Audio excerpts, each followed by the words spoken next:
Vlad Tepes, Vlad Drácula, Vlad III 1431-1476. Se especula que Vladislaus el Empalador nació en noviembre o diciembre de 1431 en la ciudad de Sigisoara, Transilvania.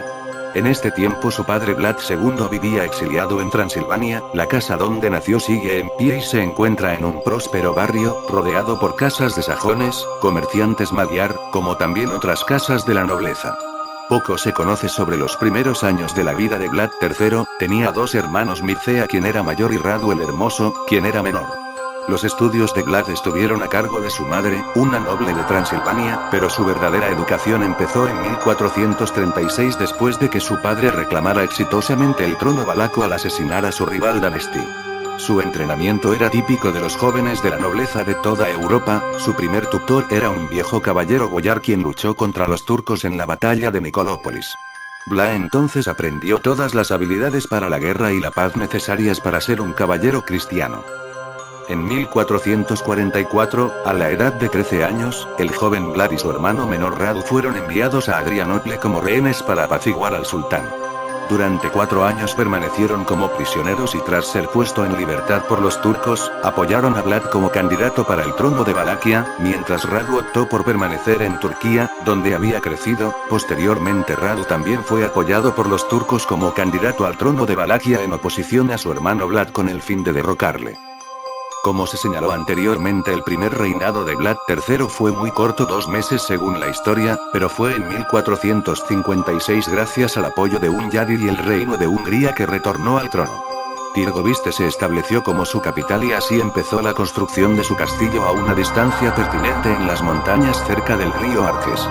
La mayoría de las atrocidades relacionadas con Vlad III las llevó a cabo durante este periodo. Vlad el Empalador. Drácula es conocido en la historia por su inhumana crueldad. El empalamiento se convirtió en el método preferido de tortura y ejecución de Vlad III, por lo que también era conocido como Vlad Tepes, Vlad el Empalador. La muerte por empalamiento es una de las peores formas para morir, habitualmente era una muerte lenta y dolorosa. Para realizar esta tortura Vlad normalmente ataba cada pierna de la víctima a un caballo, los cuales tiraban del cuerpo hacia la estaca forzándose a entrar en el cuerpo. La punta de la estaca estaba engrasada y se tenía el cuidado de que la punta no estuviera muy afilada, para que la víctima no pereciera demasiado rápido y aumentara el dolor desgarrado en lugar de perforando. Normalmente la estaca era introducida al cuerpo por la nalga atravesando el cuerpo hasta salir por la boca. Sin embargo, otras víctimas eran empaladas a través de orificios en el abdomen o el pecho. En los casos donde se empalaba a niños, eran empalados por el pecho de sus madres. Los registros indicaban que las víctimas eran empaladas en tal posición que sus cuerpos terminaban colgando cabeza abajo. A menudo las estacas de Vlad Tepes eran organizadas en diferentes patrones geométricos, el más común era un anillo de círculos concéntricos en las afueras de una ciudad que era su objetivo. La altura de la estaca indicaba el rango de la víctima, la descomposición de los cadáveres se pudrían por meses sin ser tocados. Se cuenta que cuando el ejército invasor turco se topó con los campos de empalados de Vlad Tepes, fue tal el terror que les produjo la visión de 20.000 prisioneros turcos empalados en las orillas del Danubio y las afueras de la ciudad de Tirgoviste, que en 1461 Mohamed II, el conquistador de Constantinopla, regresó a dicha ciudad totalmente aterrado. Este desagradable paisaje es recordado en la historia como el bosque de los empalados. Aunque el empalamiento era el método de tortura preferida de Vlad Drácula, este no era su único medio.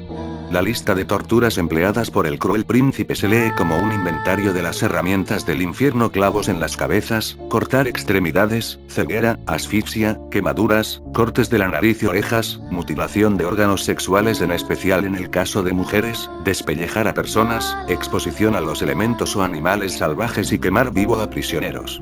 Nadie era inmune a la atención de Vlad, entre sus víctimas había mujeres, niños, campesinos, grandes señores, embajadores de potencias extranjeras y comerciantes.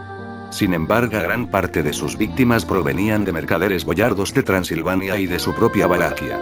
Las acciones de Vlad Drácula han tratado de ser justificadas por el nacionalismo y conveniencia política. Muchos de los comerciantes de Transilvania en ese tiempo eran alemanes sajones que eran percibidos como parásitos, mientras los ricos terratenientes eran dueños de sus propios boyardos quienes ejercían sus influencias hacia otros príncipes gobernantes. El mismo padre y hermano mayor de Vlad fueron asesinados por boyardos infieles. Sin embargo, muchas de las víctimas de Vlad eran valacos y pocos niegan que el príncipe tenía un placer perverso por sus acciones. El origen del dragón. El rey Segismundo de Hungría, quien tras convertirse en emperador del Sacro Imperio Romano en 1410, fundó una orden secreta de caballeros llamada la Orden del Dragón, cuyo deber era defender el cristianismo y el imperio contra los turcos otomanos. Su emblema era un dragón con las alas extendidas mientras cuelga de una cruz. El padre del empalador, Vlad Drácul II, fue admitido a la orden en el año de 1431 por su valentía en la lucha contra los turcos. De 1431 en adelante Vlad II portaba el emblema de la orden y después, como gobernante de Valaquia, su moneda llevaba símbolo del dragón. La palabra dragón en rumano es Drácul. El padre del empalador era conocido como Vlad Drácul, o Vlad el dragón. En rumano la terminación ulea significa hijo de. En virtud de esta interpretación, Vlad III se convirtió en Vlad Dráculea o el hijo del dragón, aunque la palabra drag también significa diablo en rumano, por ello el sobrenombre de modo asumió un doble significado para los enemigos de Vlad Tepes y su padre. El personaje de Drácula de la novela de Bram Stoker se basó en el personaje histórico de Vlad Drácula Vlad III, quien gobernó una zona de los Balcanes ubicada al sur de la actual Rumanía llamada Valaquia a mediados del siglo XV. Este personaje tenía varios nombres, entre esos eran Vlad Tepes, Vlad Drácula y Vlad III, o llamado por los turcos como Cacique y el príncipe empalador, que por sus crueles castigos recibió ese sobrenombre. A Drácula se le atribuye la muerte de 40.000 a 100.000 personas en los campos de empalados. Retrato de Vlad Tepes a caballo. Gobernante en tiempos revueltos. El reinado de terror del empalador comenzó tan pronto él llegó al poder. Su primer gran acto de crueldad pueden haber sido motivados por venganza, así como la necesidad de solidificar su poder. A principios de su reinado principal ofreció una fiesta para los boyardos y sus familias, por la celebración de la Pascua. Vlad estaba consciente de que muchos de estos mismos nobles fueron parte de la conspiración para el asesinato de su padre y el entrenamiento vivo de su hermano Mircea. Varios de ellos habían ayudado en el derrocamiento de numerosos príncipes valacos, y durante la fiesta Vlad inquirió a sus nobles huéspedes sobre cuántos príncipes habían visto gobernar durante sus vidas. Todos los nobles presentes habían sobrevivido a muchos príncipes, ninguno había visto menos de 7 reinados. Seguido de esto Vlad ordenó el arresto de todos los nobles reunido. La mayoría de los boyardos viejos y sus familias fueron empalados en ese instante y mismo lugar. Mientras los más jóvenes y saludables nobles fueron enviados al norte de Tirgoviste, hacia las ruinas de su castillo en las montañas, por encima del río Arges.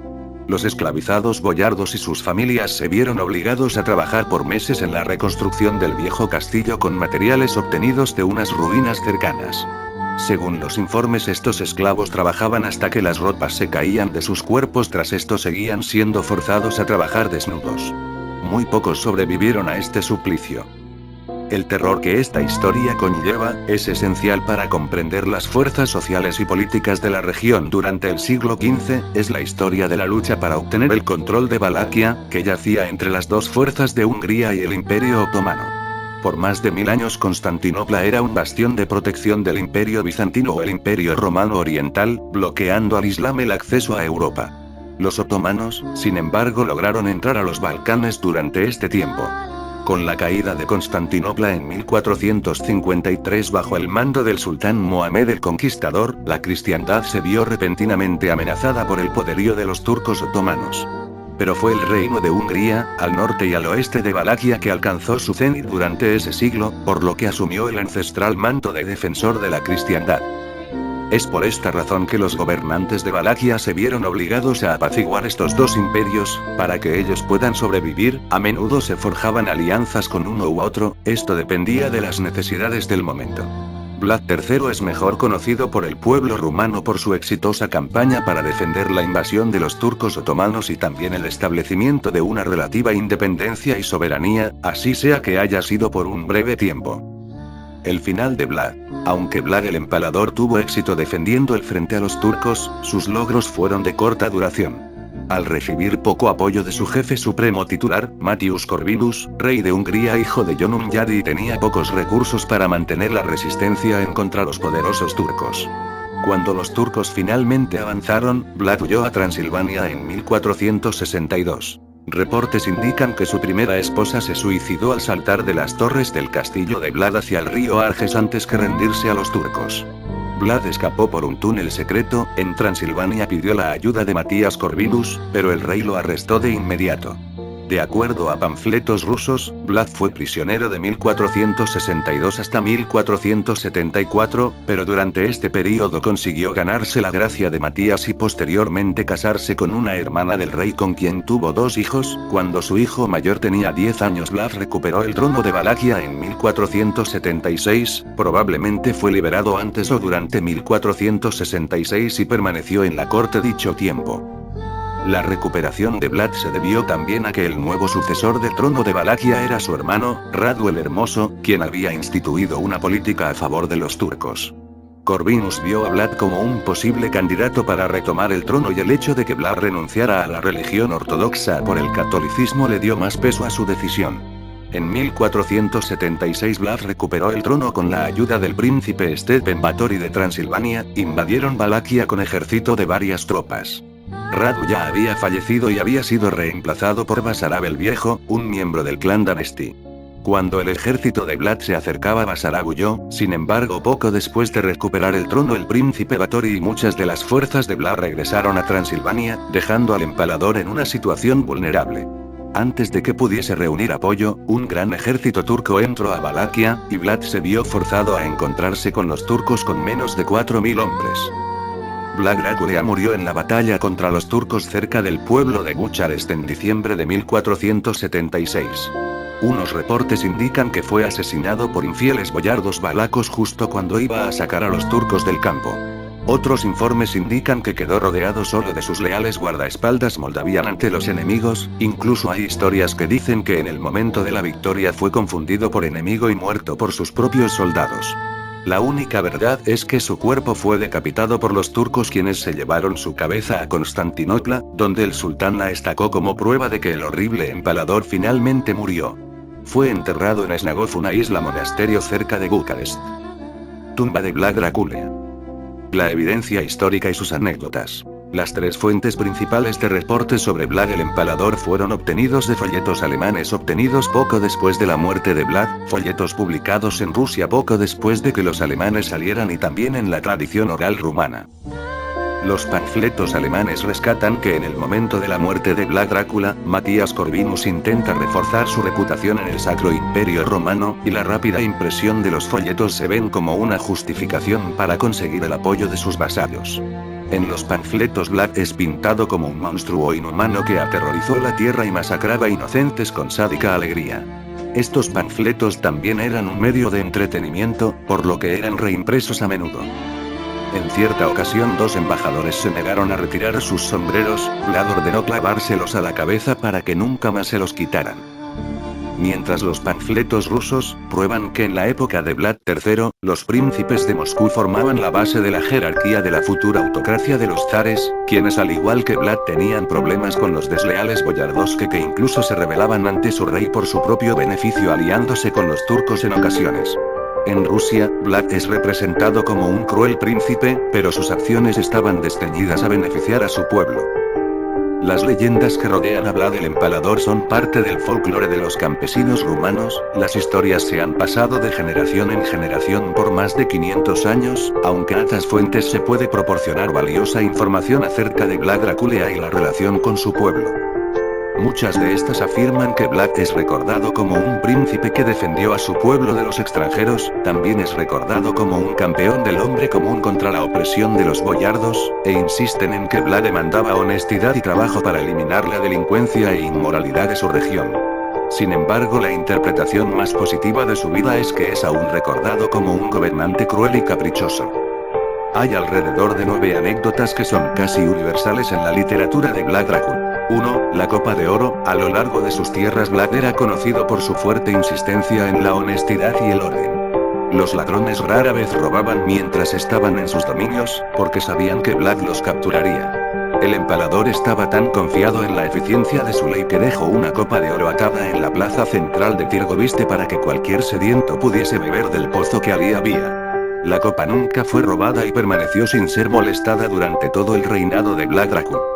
2. La quema del enfermo y el pobre. Drácula se preocupaba mucho porque sus súbditos trabajasen y contribuyeran para el bienestar común.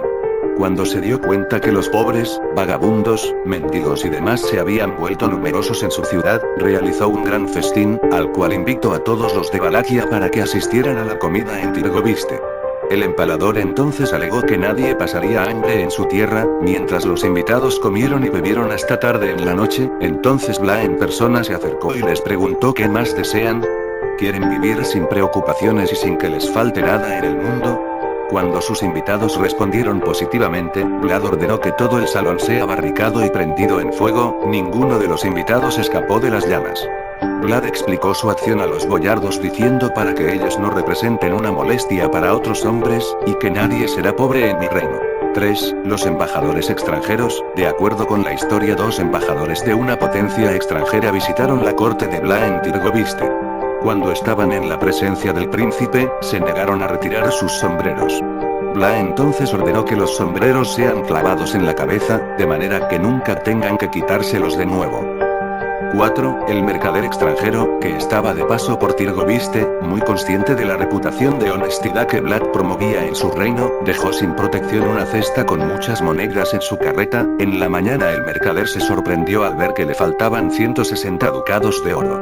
El extranjero se quejó sobre su pérdida al príncipe. Vlad le aseguró que su dinero sería devuelto.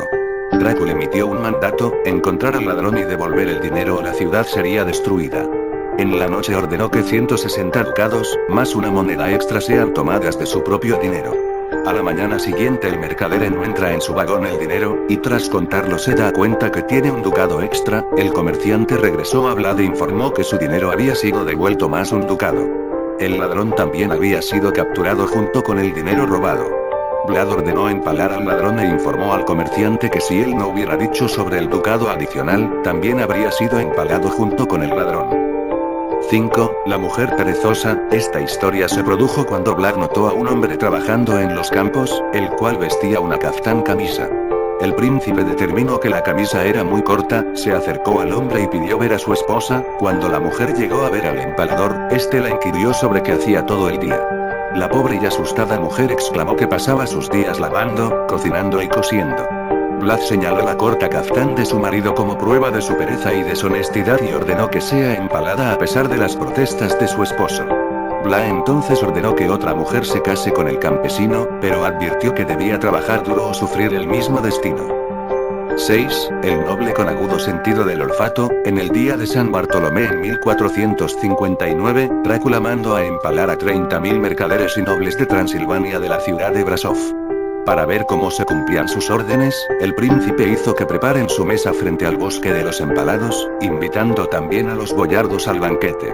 Mientras comía, Vlad se dio cuenta que uno de los boyardos estaba cubriendo su nariz para evitar el terrible olor de vísceras y sangre.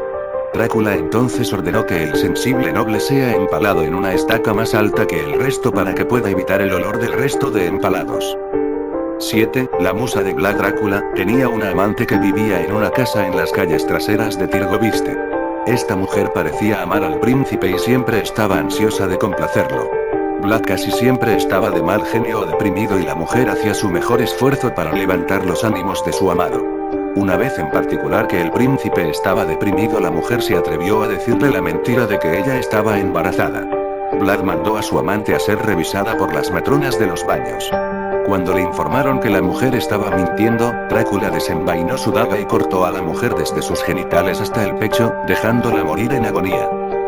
8. El noble polaco, Benedicto de Wojtor, perteneciente a la nobleza bajo el servicio del rey de Hungría, visitó a Vlad Drácula en Tirgoviste en septiembre de 1458. En una cena el empalador ordenó traer una lanza de oro para que sea puesta enfrente del emisario polaco. Vlad entonces preguntó si sabía por qué había puesto esta lanza. Benedicto respondió que algún boyardo tiene que haber ofendido al príncipe y que la lanza era para honrarlo. Drácula respondió que de hecho la lanza era para honrar a Benedicto. El polaco entonces respondió que si él había hecho algo para merecer la muerte, entonces Vlad debería hacer lo que considere mejor. Vlad Drácula estaba tan complacido por la respuesta que le dio muchos regalos y afirmó que si hubiera respondido de otra manera él hubiera sido empalado de inmediato. 9. Los dos monjes. En esta anécdota hay un poco de discrepancias. Según la historia, dos monjes visitaron el palacio de Drácula en Tirgoviste. Curioso de ver la reacción de los hombres de la iglesia, Vlad les mostró el bosque de los empalados y les preguntó sus opiniones. El primer monje respondió: tú eres escogido por Dios para castigar a los malvados. El otro monje tuvo el coraje moral de condenar al cruel príncipe. En la versión alemana de la historia, Vlad recompensó al monje adulador, mientras que en los panfletos rusos y la tradición oral rumana afirman que Vlad recompensó al monje honesto por su integridad y coraje, pero empaló al monje adulador por su deshonestidad.